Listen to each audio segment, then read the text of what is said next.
njàpp loi Sénégal moo ne. doomi aadama bu gis ab safaan buy ñëw ci askan. nga noppee ko suba bu ñu defee enquête ba xam ne yow xamoon nga safaan wa doon ñëw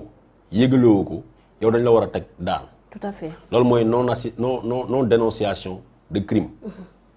tey jii booy dox ci biir kër nga gis ay gars yu préparé pour attaquer benn banque nga noppi ñooñu bu ñu defee seen coup ñu attaqué banque bi bu ñu xamee ni yow xamoon nga ci dara dañ la war a jàpp. pour non dénonciation. tey jii boo gisee benn banque bu ñu attaqué nga xam ne gars yi ñu ngi gaare seen oto nga boo bënnee seen oto dañuy tax du ñu mën a dem defi coup bi boo bënnulee seen oto bi jàppale wala nga fekk nit ku ñuy dóor ci mbedd bi nga ne sama yoon nekku si nga dem sa yoon bu ñu ko reyee tey suba mën nañ la toppee pour non assistance à personne en danger. tout à fait ab réew ab système noonu lay fonctionner. dafa mel ni tey ma doon romb fii ma gis ne ay bandi yiy ñëw di sàcc si biir kër gi. ma woo police ak gendarmerie man leen dem leen gars yi ñu ngi sàcc Sénégal 7 police ne ma sa yoon nekku si duñ la déglu parce que yow liggéeyuloo Sénégal 7 c'est ce qui se passe aujourd'hui alors que droit la pour tout citoyen sénégalais bu fekkee da nga gis benn infraction bu ñuy commettre. yow d'abord loi daf la may pour nga mettre fin à cette infraction bokk na ci benn disposition li ñuy wax légitime défense. tey jii bu ma gisoon ay nit ci fetal song la yow pour rey la man su ma yore fetal war naa jël suma fetal pour me sauver sa vie ma rey kële. sama yoon nekku si mais dama intervenir pour sauver yow sa vie. loolu mooy loi Ousmane Sonko di citoyen sénégalais di doomu Sénégal mu gis loo xam ne niróol na ko ak njooj njaaj rôle am devoir am conscience am diineem daf ko may moo yëgal Sénégal ne leen attention njuuj njaaj a ngi nii di ñu war koo saax-saaxee alalu réew mi. léegi nag état bu responsable lu muy def. da ciy ubbi enquête. mu xool est-ce que lii Ousmane Sonko wax. dëgg la wala du dëgg. bu fekkee ne li mu wax du dëgg moom ñu toppee ko pour dénonciation calomnieuse. wala pour diffamation. wala dénonciation de faits imaginaires loolu lépp ay point la yoo xam ne code pénal daf ko prendre en charge. mais ñu ni xooluñu li Ousmane Sonko wax dëgg la wala dëgg mais amul droit mu wax ko parce que moom yoonam nekkul ci 94 milliards te muy citoyen sénégalais. dafa mel ni nga gis banque bu ñu attaqué nga woote ñu ne waroo wax parce que banque bi liggéeyuloo fa c'est ce qui se passe maintenant loolu xel mënu ko nangu xel mënu ko comprendre maintenant am na loo xam ne nee naa la suite logique u affaire xale bu jigéen boobu di Adji Raby Sarr. suite logique am nee naa la affaire 94 milliards la 94 milliards yi. kan lañ ci yow en tant qu'enquêteur en tant que journaliste d'investigation yow foo teg ne l'affaire 94 milliards ak li nga xam ne mooy Adji Sarr Ousmane Sonko kenn warul leen mënu leen détacher mu nekk deux affaires yoo xam ne. dafa différentes quand même. parce que 94 milliards yi kan lañ ci tudd. Mamour Diallo mu nekkoon directeur des domaines. ak kan Tahirou Sarr. businessman boo xam ne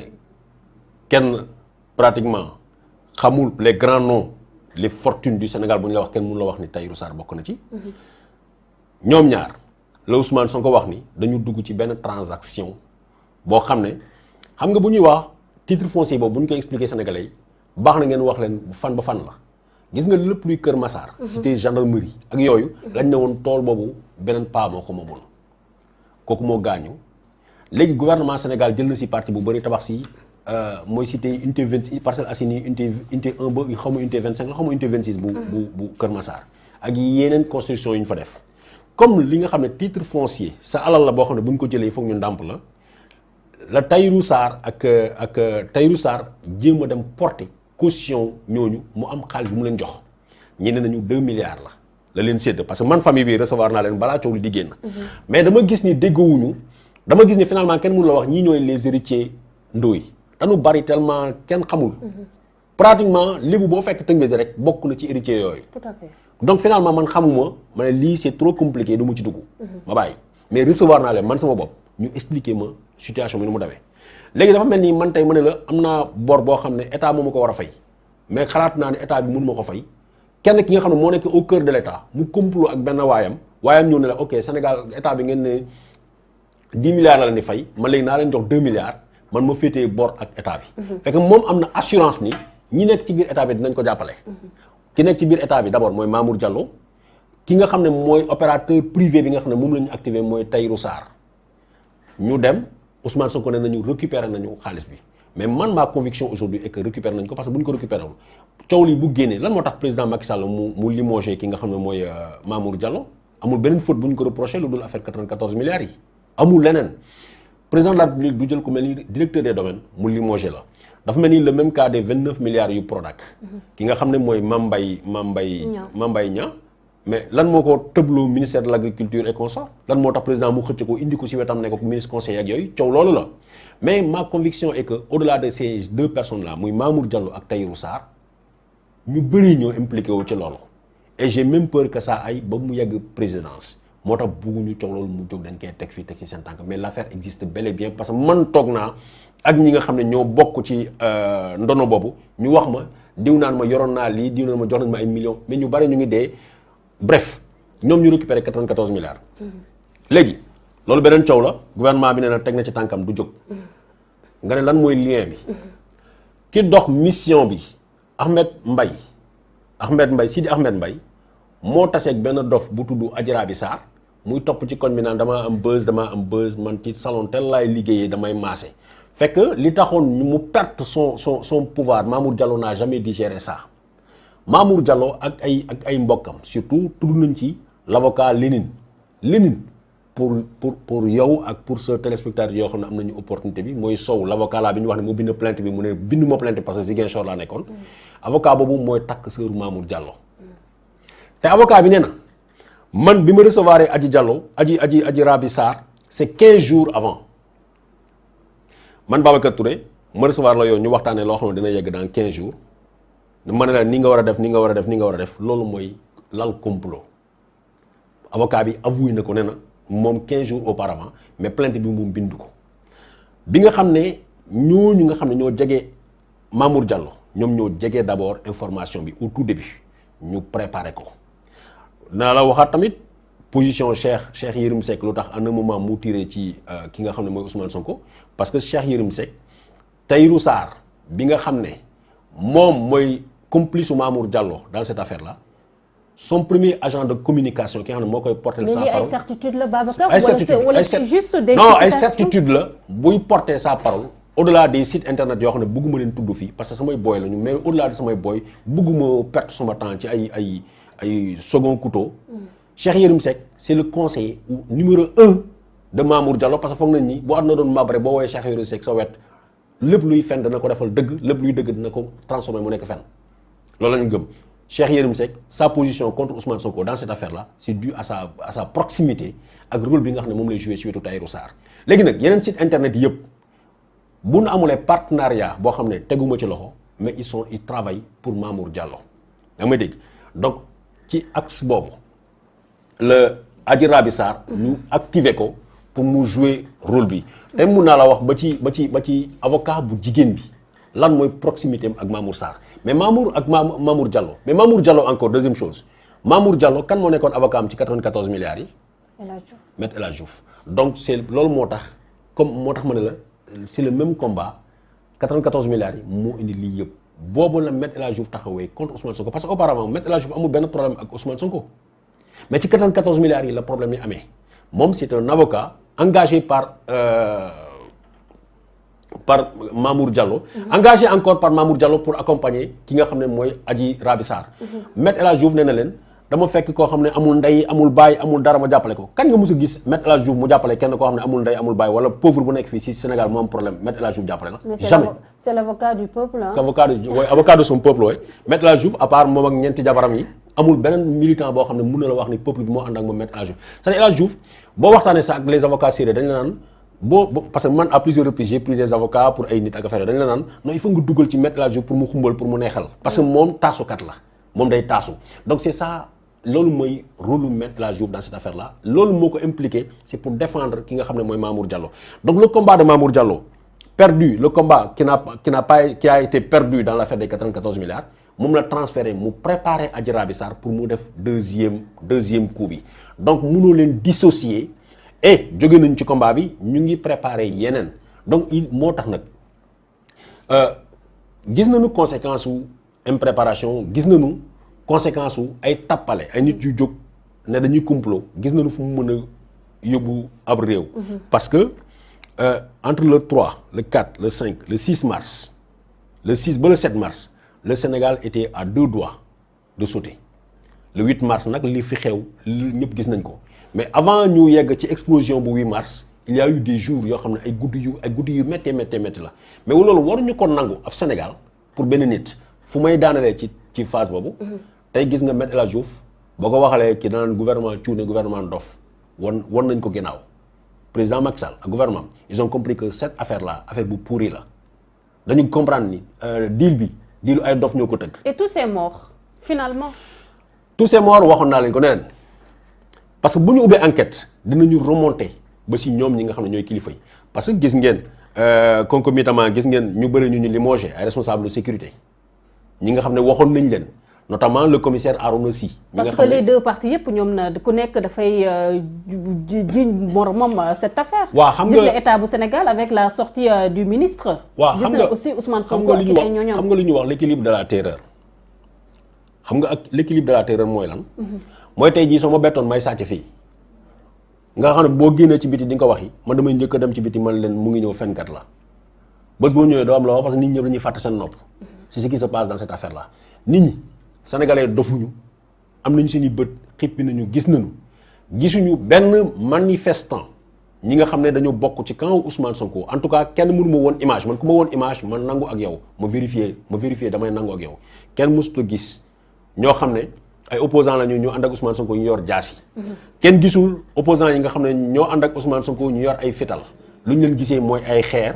naam dëgg la am na ñoo xam ne gis nañ leen ak ay barre de fer ak yooyu mais ñu gis ñëpp la plupart des sénégalais ñi nga xam ne rey nañ leen 14 morts yi amu ci kenn koo xam ne dañ naan dañ ko dóor yat ba mu dee dañ ko dóor bal la ñuy wax dañ ko jam paaka ñi nga xam ne nag ñooy doon def loolu ba bu ma la jëlee dans le cadre bu Bignona gendarmerie ak armée. mais eux ils parlent aussi d'infiltration de force occulte. Babacar ma ne force occulte yi mooy waa bandi yooyu waa APR engagé bandi yooyu voyu yooyu ponkal yu dof yooyu waa nguur gi engagé pour mu ànd ak ñoom ñoo occulte amul benn xam nga su ma leen di déglu ngeen di wax waxu terrorisme Sénégal man daf may tiital parce que on est en train de jouer ak loo xam ne kenn waru ko foowee la même manière na ma la waxoon ni bu nit gisoon sàcc nga war a wooy police nga leen sàcc a ngi nii tey jii à force ngeen di wax nit ñi terroriste ñuy tuddee ñëpp terroriste suba boo gisoon ay terroriste réel boo demoon nga ne gendarmerie wala police nga ne leen gis naa ay terroriste dañ naan non waa Sonko nga gis wala waa fële nga gis parce que dañu banaliser waxoon naa leen il y a plusieurs années je pense en 2017 bi ñuy wax ni Assane Diouf Sénégal gouvernement Sénégal dafa wax ni terroriste la moom boo ko dem boole États-Unis man leen non le renseignement sénégalais dofut bay jël information yu mel noonu te tegu ko fenn mu nekk waxu caaxaan parce que ñii mu koy wax ñu koy dégg dañuy càmbar affaire bi information bi nga leen jox soo ñëwee nga leen telle place ou tel endroit ay terroristes ñoo fay nekk ñooñu dañuy vérifier gis nga mu mel nii yow tamit peut-être xam nga ay nit ñoo xam ne bu ñu leen ne Ousmane moo wax lii wala Ndéla moo wax dëgg nag waxu dof lay wax waxu Ndéla amul benn sens tey jii la parole du Sénégal ci loolu lañ jëm nga xam ne bu ñu waxee joxe information sensible yu mel ni terrorisme parce que terrorisme ni ñuy noté ni ngay amee nit koo xam ne bu waxee nga non kii moom lu mu wax moom c'est sérieux kii moom wóolu naa ko ndax li muy wax il est fiable. La même chose le système du renseignement le milieu du renseignement lay noté les états lay noté les services de renseignement naan kii lu mu wax dëggal wala du dëgg mais tey nga xool kaaw Assane Diouf par exemple nee nañu Assane Diouf terroriste la bu gars yi vérifié ñoo xam ne Assane Diouf du terroriste mais finalement côté Sénégal crédibilité Sénégal dafay wàcc. ñu jëlee kaaw Tunkara ñu ne terroriste la gouvernement américain xool mu ne non kan moo ko wax Sénégal moo ko wax non ñooñu ay fenkat lañu. encore un coup et de plus en plus c'est-à-dire là l'étranger n'a plus foi à la parole du Sénégal gëmatuñu kaddug Sénégal ci lu mel ni information yi sensible mais leneen encore la gën a grave mooy lan ñun suñuy force de l'ordre ak suñuy force de défense dinañ dem ba dootuñu wóolu ku ñëwati di leen joxe information mais sant yàlla gis ngeen keroog bi gouvernement bi waxee naan ay terroristes ay infiltration ak yooyu gis naa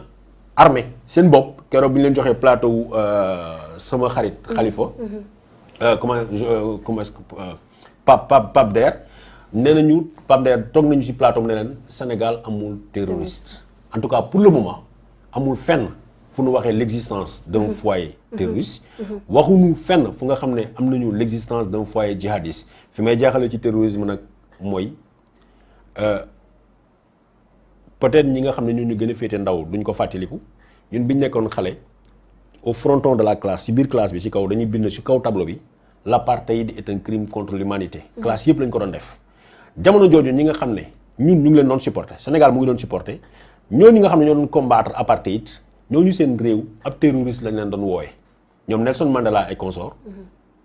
dafa am loi anti terroriste bu ñu leen appliqué woon dañ leen considéré ñoom ñëpp comme ay terroristes alors que ñun Sénégal ñu ngi leen doon supporter ñu ngi leen doon jàppale kon tey bu ñu mënoon dellu ci ginnaaw dañuy toppee pour apologie du terrorisme donc tey ab terroriste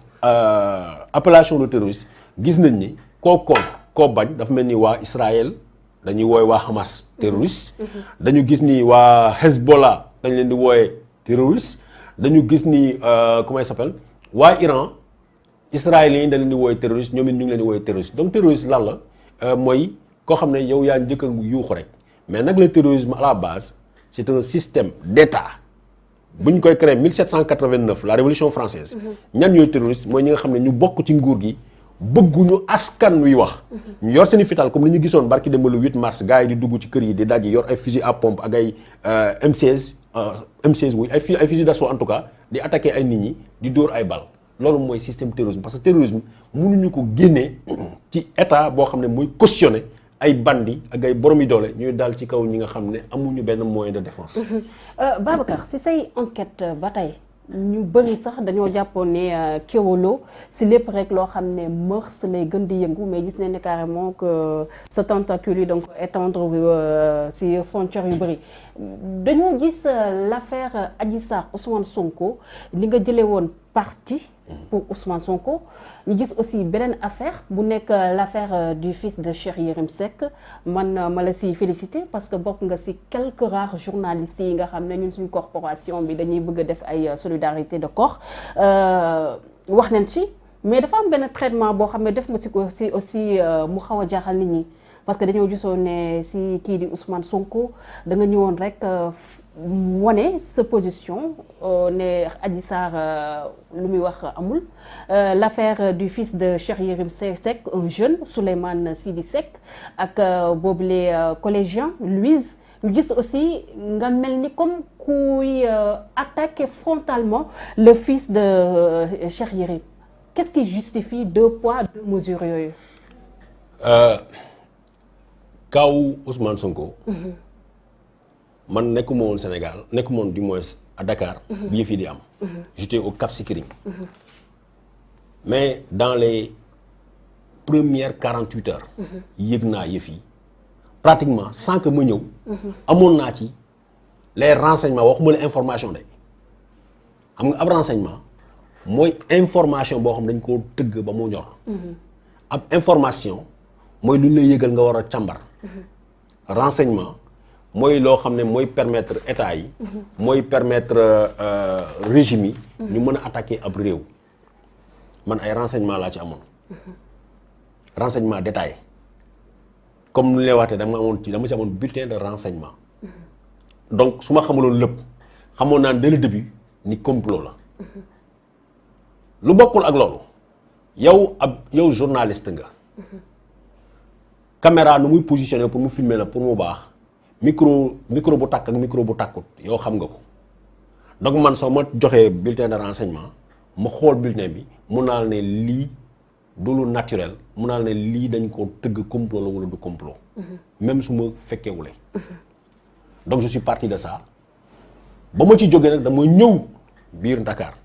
je rappelle que j'ai été le seul journaliste ak waa CNews ñu dem sur le lieu présumé de la commission du crime dafa important ab enquête ab investigation boo koy def loolu la journaliste war a def loolu la policier ak gendarme bi yor enquête war a def loolu la juge d'instruction war a def il faut nga dem ca place ba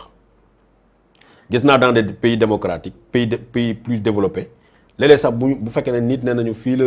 ci wetu plage bi la jàppoon ay nit mu rey leen sànni leen léeg-léeg juge bi day demander à ce que tribunal bi buy juger nañ dem ci plage boobu les décisions de justice waruñu ko rendre rek ci biir tribunal dañu mën a sax déplacer loolu parenthèse la dama gis dama am ay éléments dama am ay renseignements waxuma la information ay renseignements yu wane ni lii complot la kan moo ko tëgg ak nan la demee xam naa ko dès si njalbeen kaawu doomu Cheikh Yérim Seck bi encore une deuxième boobu it fekkuma fii biir Dakar man la plupart du temps am na kenn ku ma ne yow yëf yi buy am du la fekk mais finalement da ngay mel ni après c'est comme le cas Diop Isaac bi muy am nekk moon fii Paris laa nekkoon parce que man damay jox ak li nga xam ne mooy sama liggéey kaawu Souleymane Sidi Seck baayam gisee naa ak moom tout dernièrement mu ni ma sa jarbaat xam nga léeg-léeg di nga am sa njaboot duñ la déggal mais gis nga yëf yi ni mu demee gis nga ni nga ko traité ma ne ko Cheikh mu ne ma waaw danañu gisee ci yeneen opportunité ñu mën a toog ñu waxtaan parce que du ma la nëbb ni bi ma waxee quelques mots yooyu ñu échangé man ak moom ci benn guddi ay booru 1h du matin tëdd naa sama néeg tëdd naa sama lal en tant que wéjur mënuma woon nelaw. ñu bëri dañoo jàpp ne sax yow da nga am benn haine envers. su ma amoon haine envers Cheikh Yérim Seck du ma am néguma noonu. di contre ab xale. tout à fait c'est ce que les gens n'ont pas compris. doomu Cheikh Yérim. 19 ans la am. man sama taaw 18 ans la am mu ngi léegi mu am 1er septembre lay am 18 ans. donc pratiquement sama doom la. macha allah gis nga li xew ci yëf yi waxuma ko lépp njàpp su ma la waxoon lépp li xew ci yëf yi yow sa bopp yow sama place bi ma toog yow yaa fay toog li ñu foog ni dama combattre xale bi defe naa ni combat bu ko raw ngay def téléspectateur yaa ngi may seetaan am na yenn détails yu sordide yoo xam ne du ma ko wax yi salté du ma ko wax Sidi Souleymane Seck est-ce que xameen ngeen ni Maris bi la doon jàngee cours Sainte-Marie bu Hann fa la doon jàngee lan moo tax ñu jëlee ko ci école boobu du ma wax lépp. journalistes yi nañu wàcc terrain bi nañuy enquête nañuy def liggéeyu journaliste ban classe lañu waxoon ni moom la doon def ak xale bu jigéen bi seconde à 19 ans et demi. même ñi nga xam ne à 10 ans wala 7 ans lañ commencé jàng école en tout cas 10 ans c'est exagéré mais 7 ans 19 ans et demi beneen niveau la bu ñu nekkul terminal ñu ngi ci leneen mais nekkuñu à 17 ans et demi. xale la su ma jarbaat la su ma doom la bëgguma trop focaliser wu ci loola mais xale bu tëla xale boo xam ne ci registre boobu la mësu dugg ci fitna ci fit parce que moom déjà classe bu mu nekk moom moo fa suut ñëpp moo fa ëpp doole. moo leen doon terroriser gis nga bu dee Sénégal rek la yëf yi école sénégalaise la yemoon coow li du dem fenn mais dafa fekk école française la dal moo tax li ma la doon wax non dénonciation de crime bi ma la doon wax gis nga ki nga xam ne mooy seen directrice bi bu dénoncé wuloon ku ko porter plainte moom directrice bi dina am problème pour non dénonciation de crime bu ko Sénégal toppalee France dina ko topp mais exclusivité la ci sa plateau ma wax la ni directrice bi teggiwaat nañ ko sax moom. waaw parce que dañu jël ay jours avant ñu annoncer affaire bi. directrice bi dañ koy indi léegi Mariste day jógee foofu nga xam ne mooy école française Prévert. dafay jóge entre autres scandale bi bokk na ci li ko précipité parce que bu fekkee ne Sénégal mën nañu seet ku mel ni Mary Gomis baayam di ko siif ku mel ni rakkam baayam di ko siif Sénégal duñ ci wax dara. les pays démocratie dëkk yu bëgg a lu baax dëkk yu bëgg a jàmm seen réew yii duñ ko fooye duñ ko natable xale bi li mu defee wut gannaaw bi mu jaayee xale bi doole def ko la mu ko daf ko filmer xam nga circonstance aggravante la boo defee benn crime boo defee sa njombe boo ko nëbbee yow la ak sa borom wala yow ak ki nga ko séqal mais boo ko tasaaree rek amal nga askan yëpp ak tout à fait moom la ñuy wax atteinte aux bonnes mœurs. daf ko def li mu ko def ba pare mu tasaare vidéo bi ñu koy passante ci biir école bi ba directrice bi ba waa école bi di si jot ñoom ñoo alerté ñoom ñoo porté plainte yaay ji après la ko def parce que yaay ji bàggante nañ ko à plusieurs reprises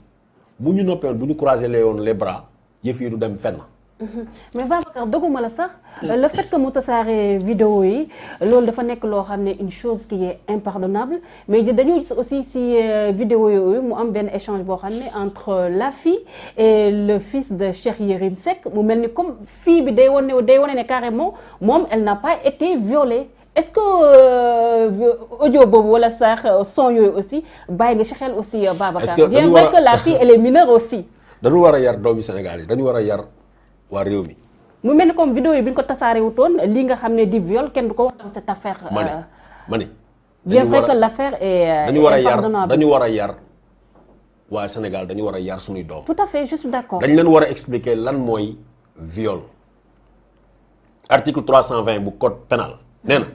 viol mooy tout acte lépp loo xam ne jokkalante la jokkoo awra mooy nit ki bett nga ko mooy nax nga ko mooy forcé nga ko. mais est-ce que forcé na ko. ci laay ñëw. Diab dama la ne woon du ma dugg ci détail mais danga may dugal ci détail xale bu jigéen bi man toog naa ak moom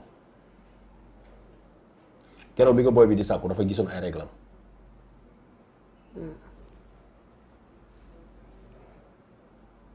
d'accord. nu nit bon. soo gisee loolu boo gisee sa mbaax doo bëgg a dugg ci lu mel noonu boo fekkee ne nit ki yaa ngi génn ak moom sax danga naan c'est impossible. deuxième chose xale bi ñoom ay joolaa lañu yoo xam ne temps yi maa ngi def benn reportage ci Aline Sitoé Diatta ñu ne bu nu gisee mbaax jigéen du des ci biir kër jëkkëram du bokk sax ak jëkkëram nekk. dafay dem féete foo xam ne dañ naan la maison des femmes ba mbaaxam set. ba tey am na Casamance village yoo xam ne en tout cas xale bi yaayam ci ñooñu la bokk jigéen xalaatuloo nga am say mbaax ngay jege góor doo toggal sax sa borom kër laa wax de waxuma sa far. xale bi dans le 6e arrondissement bu Paris. fa la màggee dans le quartier des bourgeois le quartier latin de Paris. ñu nekk Paris xam nañu bu baax li may wax près Saint-Germain près Saint-Germain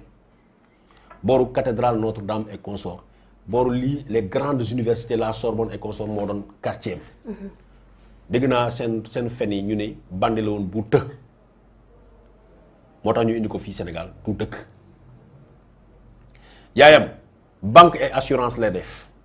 du ma la wax nag ci ñan la bokk. mais ay nit ñu respectable la ñu ci réew mi xale bu jigéen bi baayam papam médecin spécialiste la professeur de santé fële ci Paris xale bi école am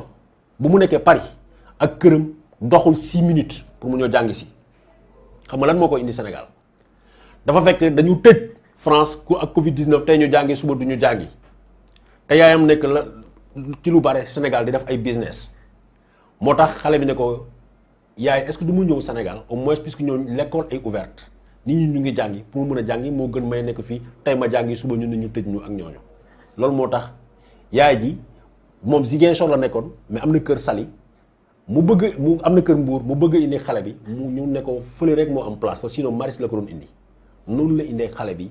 foofu ci école bi te lii mooy première année mu ngi ñëw ay boru décembre ak janvier.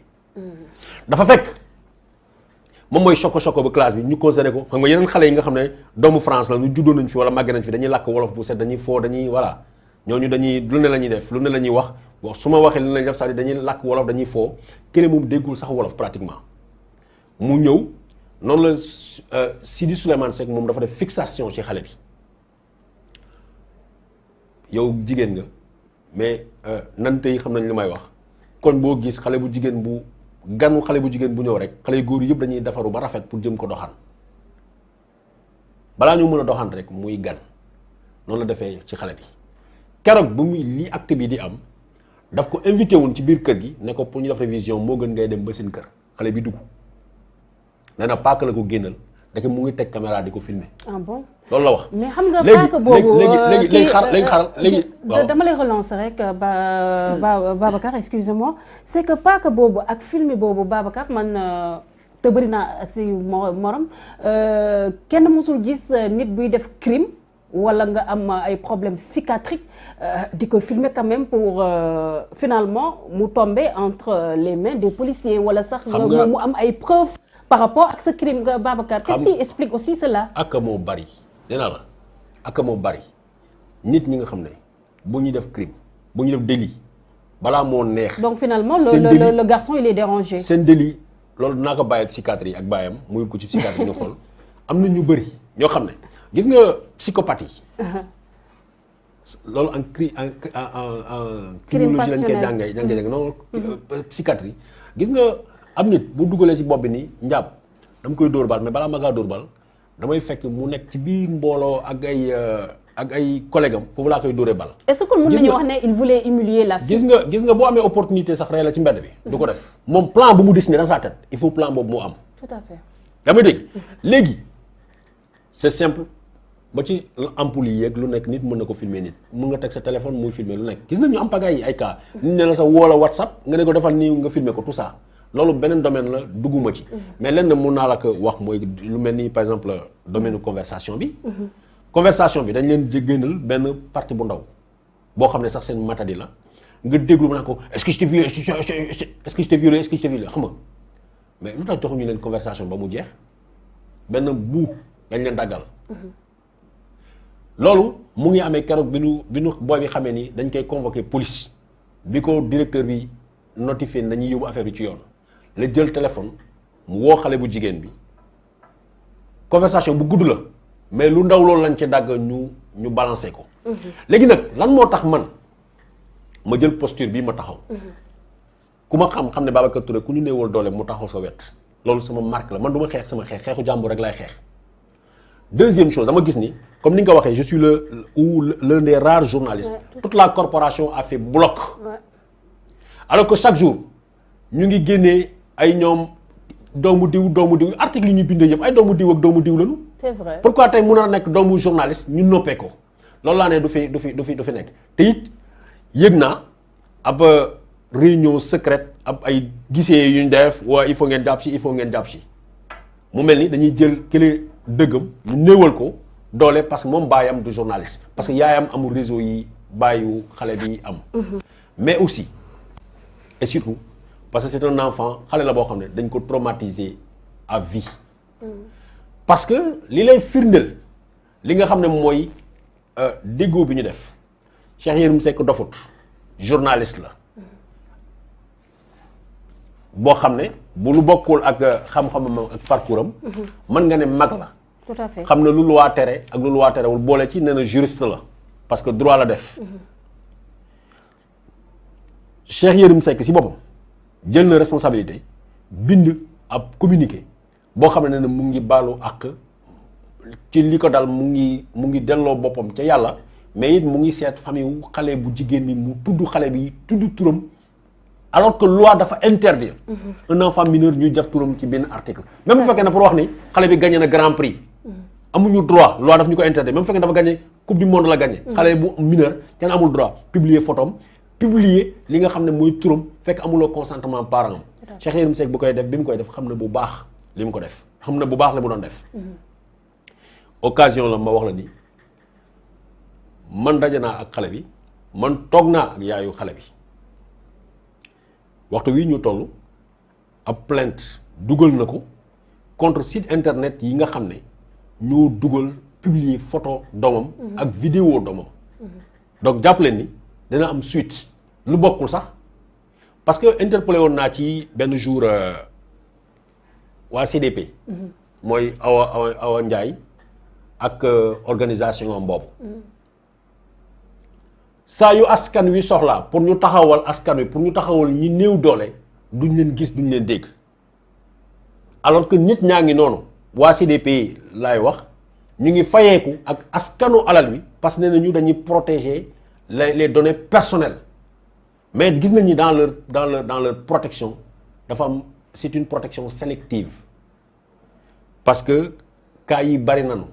kenn déggu leen ñu wax ci occasion la encore may remercier ñi nga xam ne ñoo taxaw xale bi Louise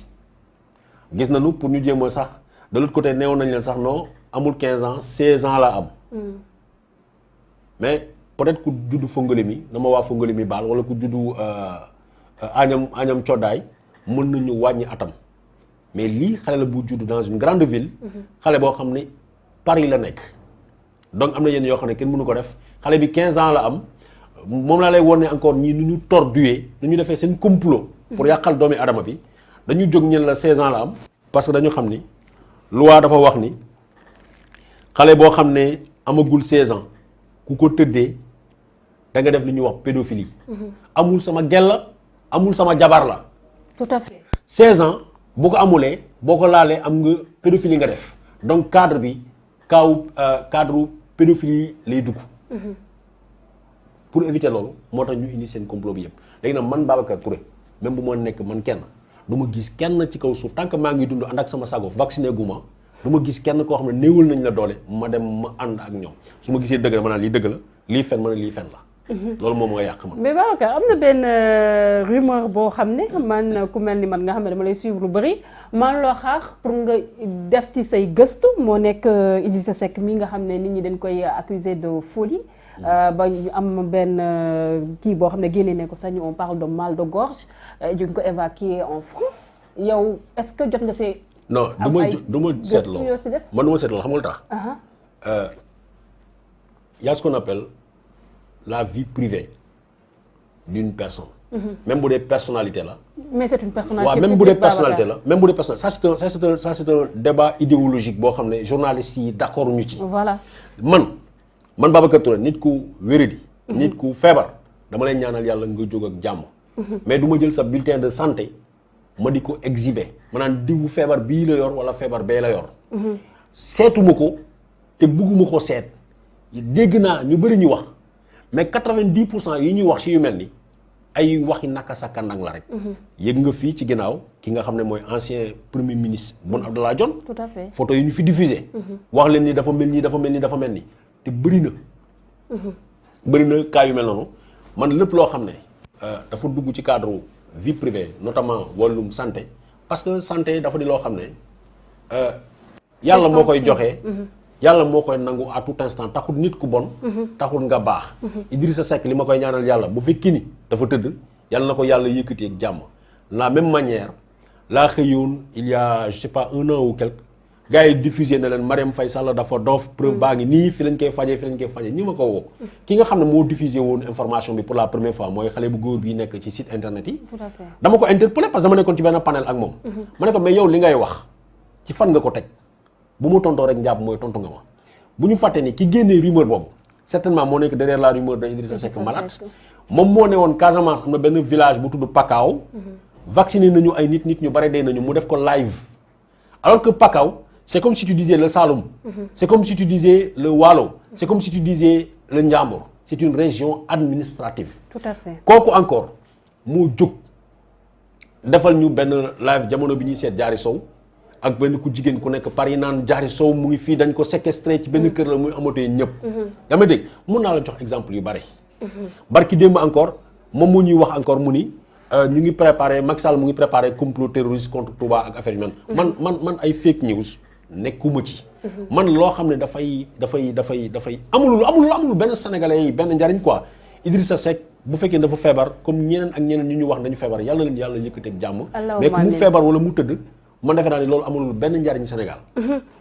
Idrissa Seck allié de taille bu président Macky Sall foofu si Thiès ñu gis tournée économique bi sax président Macky Sall mu ngi saluer accueil bu mu fa am di wax ne carrément que fii baax na ba di waxum Gloria bi waaj a ñëw maa ngi lay suivre sa benn live bi ngay def aussi par rapport ak Gloria boobu Babacar yaa ngi ree mais on a comme l'impression que da nga indexé directement ay nit yoo xam ne mun nañoo am ñu xaar leen ñu nekk boobu les Gloria. c'était waaw ñi ma tuddoon. Barth Bougane ak kii nga xam ne mooy Karim Meïssa Wade. non Bougane li ma wax ci moom. waxoon naa la ko yow en primeur. voilà nee naa la l'agent recruteur de Idrissa Seck mooy Bougane Gueye Dany. loolu wax naa ko waxati ko. nee naa la bu ñu fragiliser la candidature unique de Ousmane Sonko en 2019 c'est à cause de Bougane Gueye Dany. li mu doon def du loo xam ne dañ ma ko nettali man maa ko fekkee maa nekkoon seen biir ndax maa doon organiser rencontre yi nga xam ne opposition bi doon na ko def. et je le faisais pas en qualité de journaliste ñi ma xam ci Kéwoulo xamoon nañu période boobu dama jël disponibilité. tout à fait ma dem defi leneen.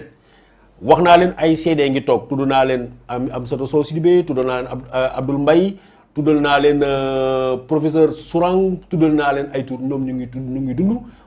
tuddal naa leen ñi may tudd ñëpp. duñu ay ñoo ma dàq wax. bul ma li may wax bu dul dëgg Bougane ci boppam na ci wax ma génne leneen. yaa ma dégg léegi kan mooy Gloria nee naa leen Ousmane comment il s'appelle Karim Meïssa Wade. waxtu wii ñu nekk moo gën a xaritoog Macky Sall que mbuuru ak soow. ah bon waaw man maa ko wax. nga nee teg naa ko leen fan non bëri na fi ma ko teg parce que nee nañu xaw ma lan du wasin ci kanamu askan mais lenn moom xam naa ko préparez-vous à ça nee naa leen Bamba Fall contrairement li muy gëmloo ni opposé à tout Bamba Fall est à 100% ak Macky Sall man maa leen ko wax Barthélémy Dias foofu laay daanale nee naa leen bu amee koo xam ne mënut a gis mukk système bi daanu mënut a bëgg mukk jàppale ba Sénégal moom boppam ba alalu Sénégal ñu di ko liggéeyal pour ay doomu Sénégal pour doomu Sénégal ñoom autosuffisance ce pays là mu dellu ci ay loxol doomu sénégalais ma ne leen Barthélémy Dias ci la bokk. mais loolu est-ce que boo amee accusation bu rëy boobu teg ko ci kii nga xam ne di Barthélémy Dias ñu gis ne am na aussi benn attachement wala sax benn sympathie boo xam ne lu ëpp ci population bu rawatina jeunes yi nga xam ne dañoo bëgg changement dañ koy def ci kaw envers kii nga xam ne mooy Barthélémy Dias est-ce que foofu aussi doo am problème. kii Ndiaye bëgg naa nga wax ma Barthélémy Dias bi nga ko xamee ba léegi. à part mu nekk maire de Mermoz ban combat citoyen moo taxaw fii Sénégal nga gis Barthélémy moo ko jiite lu dul moom papam soit il faut sauver l'un ou sauver l'autre ma rappelé waat la encore l'affaire. mais dañuy gis ne day génn di dénoncer. oui mais Sénégal xam nga lan lañu di gëmloo Sénégal tey jii suñu héros ñan la ku dàq wax ku dàq jàkkaarloo nekk ci caméra yi di wax waxu guerrier. moom la ñu naan mooy héros national. or ce pays n'a pas besoin de ça lu ñu soxla du discours guerrier du discours fitna discours booy dalal nit ñi la ñu soxla. tout à fait léegi Macky Sall bul fàtte ni. ça aurait pas été Macky Sall kii di Barthélémy Dias mu ngi ci kaso bi ba tey parce que li mu def dafa rey nit boobu la baayam comprendre. ne leen mu dem signer pacte ak Macky Sall. mu ànd ak Macky Sall pour que Macky Sall sauve son fils muy Barthélémy bi paa bi nemee pendant plusieurs trucs paa bi defe naa sama élection yële jàll la def dafa duggaat ci biir opposition bi ne dafa contre Macky Sall wala fekkeewuloo yooyu. mu taxaw ba ñëpp ne fii la nekk la demee mu tourné waat mu dem la même chose la même politique moom la Barthélémy di continuer. mais Kewoulo bokkoon na ci 2019. mais qu'est-ce qui justifie aussi kon rapprochement Barthélémy Dias ak ku mel ni Ousmane Sonko. mais Ousmane Sonko waxtu bi tey jii yow boo demoon nga photo ak Ousmane Sonko nga ne gars yi man mun naa jege Ousmane Sonko automatiquement yow da nga di koo xam ne gars yi nañ la wég dañ la yëg parce que tey c'est le seul danger à ces régimes là parce que bu ñu nee régime. donc comme mën nañu wax Ousmane Sonko aussi. il doit Ousmane faire Sonko est noyauté Ousmane Sonko est noyauté wax naa ko waxati ko. il est noyauté jusqu'à l'os. il a tellement compris que Ousmane Sonko dootul voyager ti yóbbu bagage buy voyager. bagage sut du ko def saga main la yor. Ousmane Sonko après ce qui s'est passé ak Sweet Beauté. defe naa ni am na lu bëri loo xam ne seet nañ ko mais Ousmane Sonko politicien la tamit. politique dañu foog ne A plus A égale plusieurs A 1 plus 2 égale 3 donc nu mu mën a def pour rassembler loolu la ñuy def tandis que man Babacar Touré. su ma xamee ni diw mii am naa ay soupçons wala sentiruma la doo ma jege. tout à fait parce que man politique ma uti ma ku ma votal uti ma ku ma fal ci dara. mais ñoom dañu nekk ci logique ni dañu war a additionner malheureusement nag dans l'addition bi ñu wax ñu bëri ñi nga xam ne ñu ngi ñëw si ñoom dañuy ñëw pour photo dañuy ñëw pour wane gars yi nii voilà man jege naa ko de sorte que. mu nekk en chair non en chair plus ils sont importants plus ils offrent plus ñu mën a taxaw ci biir mbooloo mi mais Idrissa Seck comment on appelle. ci 2019 Idrissa Seck. lu tax mu affaiblir opposition bi loolu def Idrissa wax na leen ni depuis plusieurs mois maa ngi négocier ak Macky Sall. alors que ce même Idrissa Seck était candidat à la présidentielle de 2018. fu may daanale mooy. Idrissa dañu bloqué woon candidature am ni ñu koy waxati parrainage bi ñu ko validé xam nga dañu defoon parrainage après ñu bloqué Idrissa Seck après mu ñëw dellu si waat. man Babacar Touré maa jël suma téléphone ma woo Idrissa ne ko. 8 candidatures 8 signatures. moom manqué ci signature yi tax ñu mën a valider sa candidature man maa jël suma téléphone ma wax ak moom ma ne ko nag signature yooyu région yu la manqué mooy région de Sédhiou fàtte naa Bignona xaw ma ak Fanaté encore ma ne ko yooyu ngay mën a compléter rek bu ko defee ñu valider sa candidature mën a ma jërëjëf dégg naa ko te c'est comme ça que ça s'est passé pour vous dire de ma position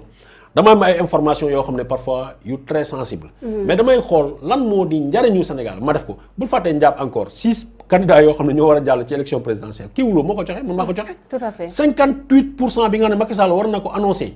pour mu nekk président de la République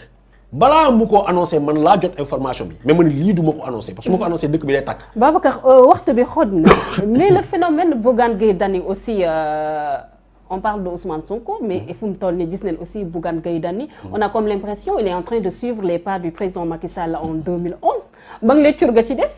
si loolu noonu noonu. Bougane Gueye suivre pas wu Macky Sall Bougane day doxantu. ah bon Bougane du politicien. lan la. Bougane amul benn projet politique bu sérieux Bougane wax naa leen ko waxati leen ko dafay affaiblir l'opposition c'est ça son travail. ki may waxal journaliste la ki may wax chaîne de télé la yor ki may wax a le droit de me répondre ou de répliquer ou de faire ce qu'il veut. Mais Bougane son travail son rôle c'est d'affaiblir l'opposition demul fenn amul projet politique amul ambition politique. Voilà léegi nag ñi nga xam ne ñooy ay xaritam yu bees ñi muy nekkandool ci espace politique bi ñoom ñoo xam naka la ñuy doxalee ak moom mais son rôle c'est d'affaiblir l'opposition faire que li Macky Sall di wax les réduire à leur juste expression. Voilà.